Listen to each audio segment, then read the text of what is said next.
aku lagi ngobrol sama Bu Danti. Bu Danti ini psikolog atlet, semua cabang, nggak bela diri aja, tapi KONI Jawa Barat ya. dari KONI Jawa Barat, fasilitas biar prestasi kita maksimal. Ibu Danti udah bergabung sama kami atlet-atlet di Jawa Barat dari 2010. Udah lama banget. Jadi banyak belajar juga dari atlet tersebut. Sebenarnya Ibu pasti pengalamannya banyak banget. Oke. Jadi menurut Ibu yang paling penting buat atlet bela diri itu satu, agresivitas lebih dari orang pada umumnya. Itu satu. Terus apa lagi, Bu? Nih ya, ini saya bicara data. Nah, ini hasil peta bagaimana profil atlet yang memperoleh medali emas. Medali emas nih di PON yang lalu. Oke ya. Banyak aspek psikologis yang sebetulnya kita coba ukur. Tapi ini menarik, Bu. Kok bisa jadi juara dengan kepercayaan diri yang rendah? Itu dia. Kalau kita lihat dari sisi atletnya, basic kepercayaan diri dia sebetulnya tidak terlalu bagus ya untuk perform. Tapi support lingkungannya bisa mendorong dia untuk menunjukkan saya mau apa, saya mau melakukan apa, saya harus melakukan apa. Tapi bukannya nggak bagus ya, jadi kita kan ketergantungan sama lingkungan kalau perlu ada drive akhirnya. Jadi yang capek lingkungan dong, Bu, bukan.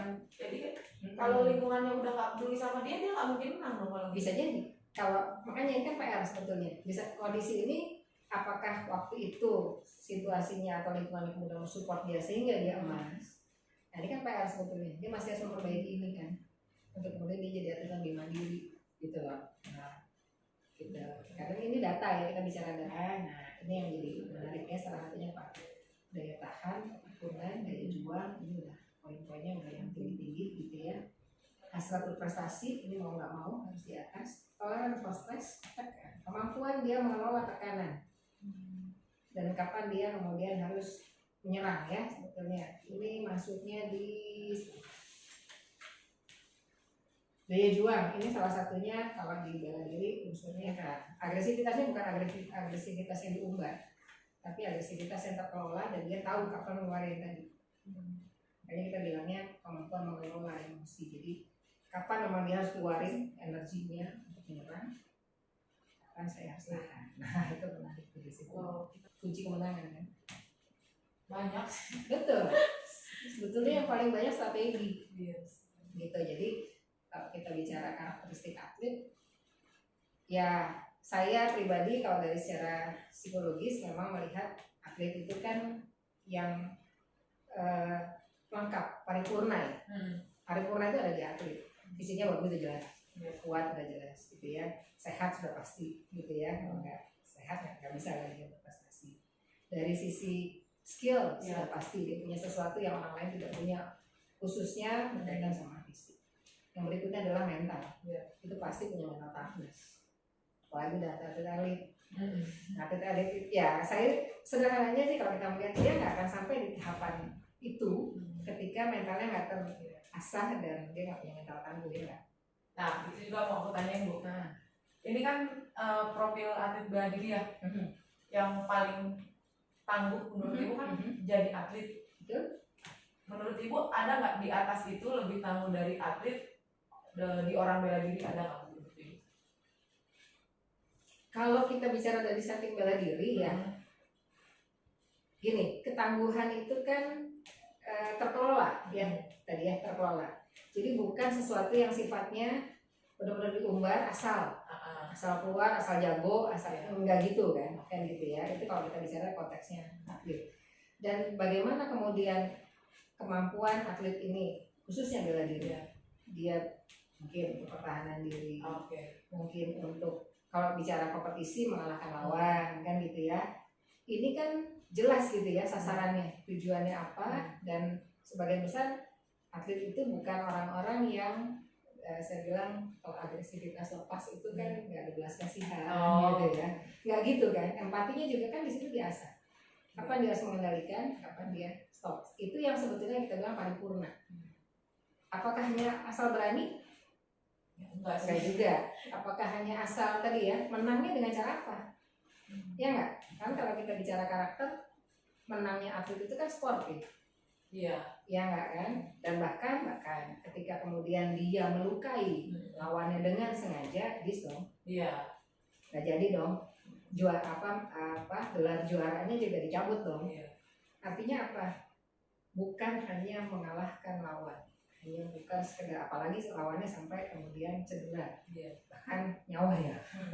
Nggak gitu, karena di situ yang kita bicara dari sisi karakter yang dibilang manusia paripurna itu, dia juga punya belas asih, dia punya empati, karakternya juga karakter kuat. Betul, karakter kuat itu kan bukan berarti orang yang kemudian jadi orang yang paling jago dan bisa ngalahin semua dan semua orang takut, nggak gitu kan? Benar nggak? Iya sih. Ini yang menghayati olahraga bela diri malah nih, ya sebagai atlet itu kan bisa dilihat. Apakah kemudian juga akan mentang-mentang gue nih pemegang medali emas misalnya gitu ya, dunia lah misalnya kelasnya, olimpiade, terus bisa asal ngejatuhin orang gitu, nah, kemudian ngajak orang berantem gitu, malah lebih ada pengendalian diri ya Bu ya kalau dia gitu. Soalnya aku mikirnya gini Bu ya, aku latihan kalau lagi udah fokus gitu, pagi, siang, malam, sore, kadang malam gitu. Kadang aku mikir, ada nggak sih orang yang latihannya lebih dari atlet? Kalau atlet kan memang dia udah di tempat di situ, ya makannya udah dikasih, keuangannya udah, semua lah udah, dia tinggal ngejalanin gitu. Nah di luar jadi atlet itu ada nggak sih yang lebih, kan ibu udah megang semua cabang bela diri gitu ya, ada nggak sih Bu yang lebih dari pola atlet di luar cakupan atlet gitu, ada nggak sih menurut ibu? Saya sendiri sebenarnya belum tahu ya sebetulnya kalau apakah di luar itu ada, tapi rasanya apa yang dilakukan ya proses latihannya atlet itu udah yang topnya ya. Justru banyak orang mengambil pola latihan atlet gitu kan, untuk membangun karakter di luar gitu loh. Makanya tadi saya bilang atlet itu paripurna itu karena sudah tertata. Bahkan nih kalau saya bicara dari konteks psikologi, perusahaan pun banyak mengambil metode-metode pelatihan di olahraga untuk melatih karyawannya. Jadi kalau dari konteks itu saya pikir latihannya atlet, apalagi kita bicaranya atlet elit, kayaknya nggak ada yang ngalahin ya dari sisi disiplinnya, mungkin durasinya, mungkin frekuensinya, itu rasanya sudah yang paling full ya. Apalagi kita sudah bisa buktikan, ada nggak atlet-atlet elit yang memang dia juara dunia latihannya ngaco? Nggak ada sih. Kalau kita telusuri nggak ada, modelnya cuma disiplin. Ya, dan itu sifatnya ketekunan tadi kan, itu modal loh. Ada atlet-atlet yang sebentar bosen, gue segini doang nih, daya jual yang nggak ada, akhirnya begitu dikasih tantangan sama pelatih, kayaknya gue segini aja sih, gitu kan, akhirnya nggak maju kan. Ya saya sih yakin semua atlet-atlet yang sudah sampai di tahapan nasional nih, pelatnas, bukan main-main ya dengan latihannya gitu, dan itu sudah teruji kan secara ketekunan, secara daya tahan gitu.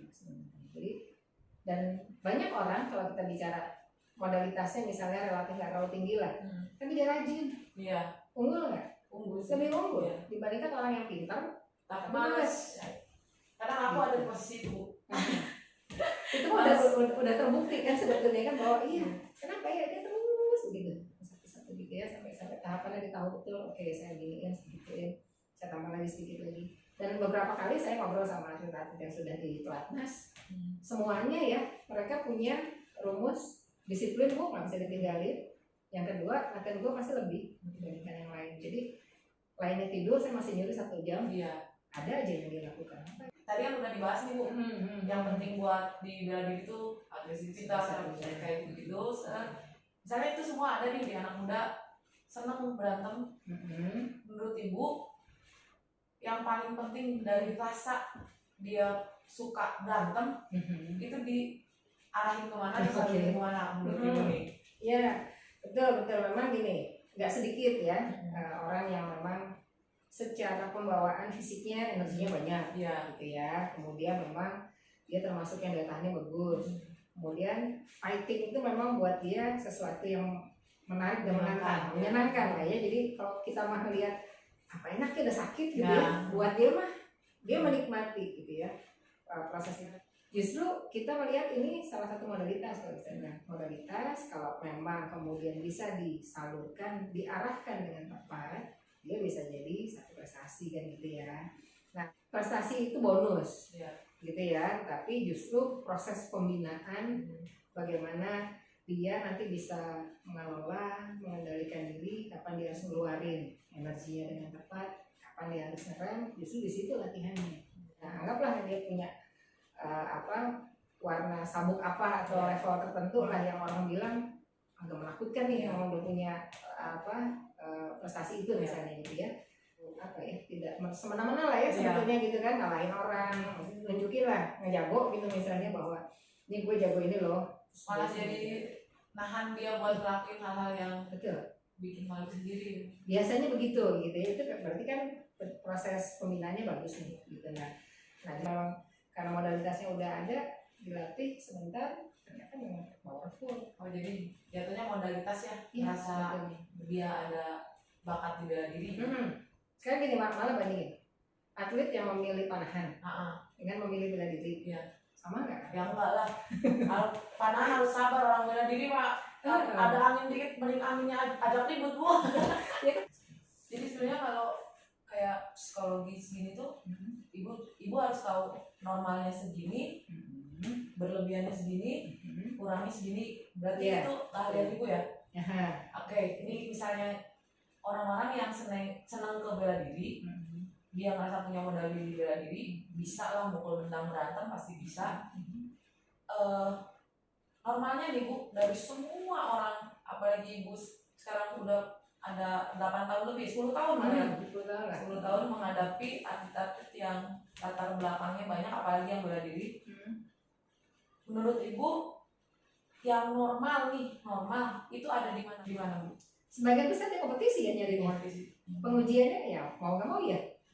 Ukuran dari sebuah keterampilan, kemampuan, apalagi di bela diri, ya kan teradunya di kompetisi. Kita bisa membuktikan itu dari manapun, ukurannya jelas ya, standarnya jelas. Orang yang gitu ya, karakteristiknya jelas. Jadi kita juga punya ukuran, oh dia menang kejuaraan dunia. Kita udah tahu standarnya kejuaraan dunia itu kayak apa. Jadi normalnya di kompetisi ya, orang-orang yang punya jiwa berantem itu. Untuk ya tadi, satu untuk bukan sama membuktikan saja, tetapi dia bisa mengukur kemampuan dia sebetulnya sampai mana sih, yang gitu ya, terutama dengan standar-standar tertentu lah, kan udah jelas. Tapi ada kemungkinan nggak Bu, orang yang punya modalitas ke bela diri lebih milih di jalan, itu ada kemungkinan nggak? Kayaknya normal, pasti ada motif tertentu ya. Satu biasanya, ya dia mau nunjukin siapa dirinya kan gitu ya. Bisa itu satu. Kemudian kedua bisa jadi cari perhatian, sehingga butuh pengakuan. Butuh pengakuan, butuh panggung, bisa jadi gitu, karena bisa jadi dia nggak punya panggung. Oh, jadi dia nyari panggung dengan cara instan. Nah, kan gitu. Ya kan untuk berproses ya, kalau menurut saya kalau ternyata ya kita nggak tahu ya, ada saja kita menemukan atlet-atlet yang tadinya kita bilang ketemunya di jalan, ketemunya di jalan, ini kayaknya ini anak nggak punya rasa takut deh. Punten, ini saya kaitkan dengan salah satu cabang olahraga bermotor. Oke, ya itu juga. Atletnya dari mana? Sebagian besar ada yang suka tertekan. Apa modalitasnya? Nggak punya takut dia. Jatuh nggak takut luka, nggak takut tuh, pokoknya gue mau menang. Itu modal juga ada yang meninggal ya, itu modalitas seorang tracker kan gitu ya. Kita bicara ini kayaknya bagus ya buat atlet, oleh sedikit dibina sedikit jadi beneran besar, tapi itu butuh latihan, nggak bisa instan gitu loh ya. Kalau sekarang sih mungkin tadi ya beberapa tadi ya, misalnya ada butuh panggung dan sebagainya, kemudian dia tricky trickynya sekarang edit itu gampang ya. Ya kita sih melihat sebetulnya kita yang menyaksikan tahu kok mana yang asli, mana yang trik. Tapi kadang kan orang awam tuh ngelihat hal yang nggak biasa sedikit aja udah bilang ini sakti. Padahal menurut Ibu sendiri sakti itu sebenarnya kalau kita tahu triknya, kita tahu pola latihannya, siapa aja juga bisa gitu. Kecuali udah di luar akal sehat, berarti itu kita tahu ya itu editing lah gitu ya, biar jadi editing. Dan mungkin saya nggak tahu ya kalau ada bantuan dari alam yang lain, saya nggak tahu. cuma dari sisi keilmuan, dari sisi ilmu lah, sebagian besar satu kemampuan yang kita bilang dahsyat itu bisa dilatih. Dan ketika dilatihnya dengan sebuah ketekunan, dengan teknik yang benar, bisa tercapai kok sampai titik itu. Karena kan tadi manusia itu kan powerful sebetulnya ya, gitu kan. Nah itu yang betulkah gitu ya, dengan cara apa? Dan artinya kalau ada orang yang bisa melatih dirinya begitu, orang lain bisa belajar dong. Itu Bu, Betul nggak? berarti kalau misalnya dianggap sakti tapi yang lain bisa belajar, berarti itu masih Iya, masuk akal. iya. Bisa Oke. tadi kembali tinggal daya juang kita sampai mana? Kan ada banyak orang nggak cukup sabar di situ, makanya nyari instan. Nah kalau kita lihat sekarang, siapa sih yang nggak mau instan ya? Ya, saya sih berharap besar bahwa peluang jadi atlet itu sekarang relatif terbuka lebih Iya. lebar.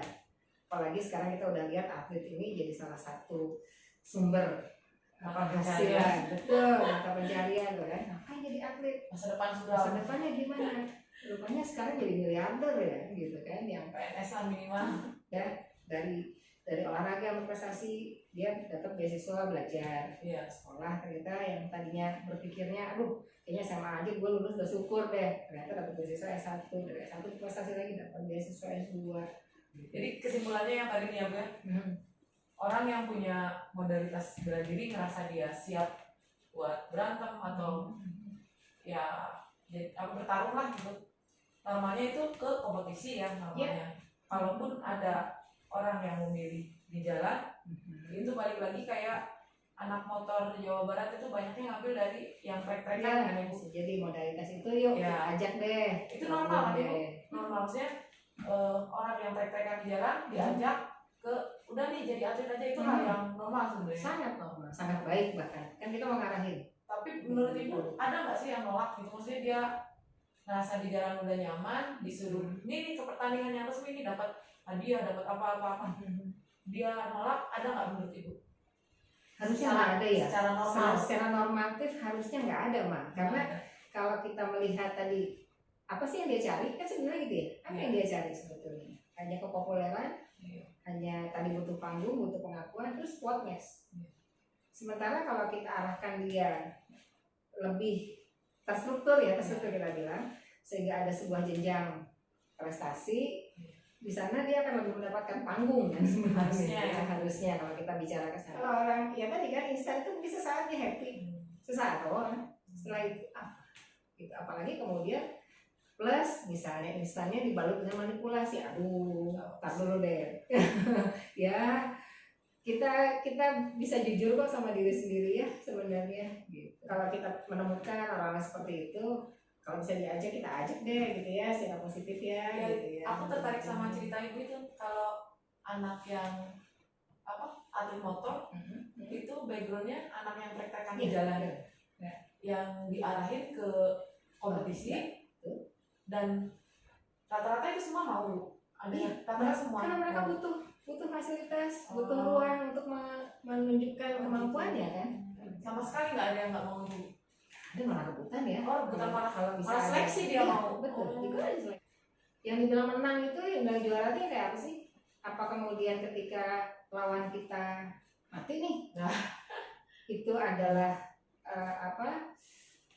simbol bahwa kita adalah orang yang paling kuat dan paling hebat. Apa iya begitu? Ya itu mah bukan dari sisi yang bela diri ya kalau kita bicara ya, itu mah mengumbar emosi sebenarnya, aktivitas yang tidak terkelola kan akhirnya ya sampai mati. Justru malah itu nggak diajarin di bela diri ya Bu ya?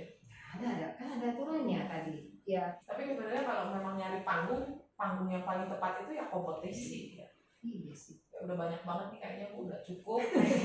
Tapi ya benar-benar jadi inspirasi ya. Makin banyak orang-orang tertarik ya untuk jadi atlet bela diri ini, karena bukan hanya jiwa-jiwanya ya. Bukan hanya sekedar menguji nyali kan gitu ya, tapi membangun karakter. Kalau saya sih melihatnya sana keunggulannya di atlet ya. Pokoknya misalnya anak muda sekarang yang ngerasa punya modalitas bela diri, hal yang terbaik itu memang ke kompetisi ya. Saya kan ini tadi ya, nyali ya, dan saya lupa itu nyali itu hal yang jadi penting. Nyari berantem. Bukan berantemnya nggak konyol kan, tapi konyol. Jadi uang. Gitu. Oke. Makasih banyak Bu. Iya, sama-sama.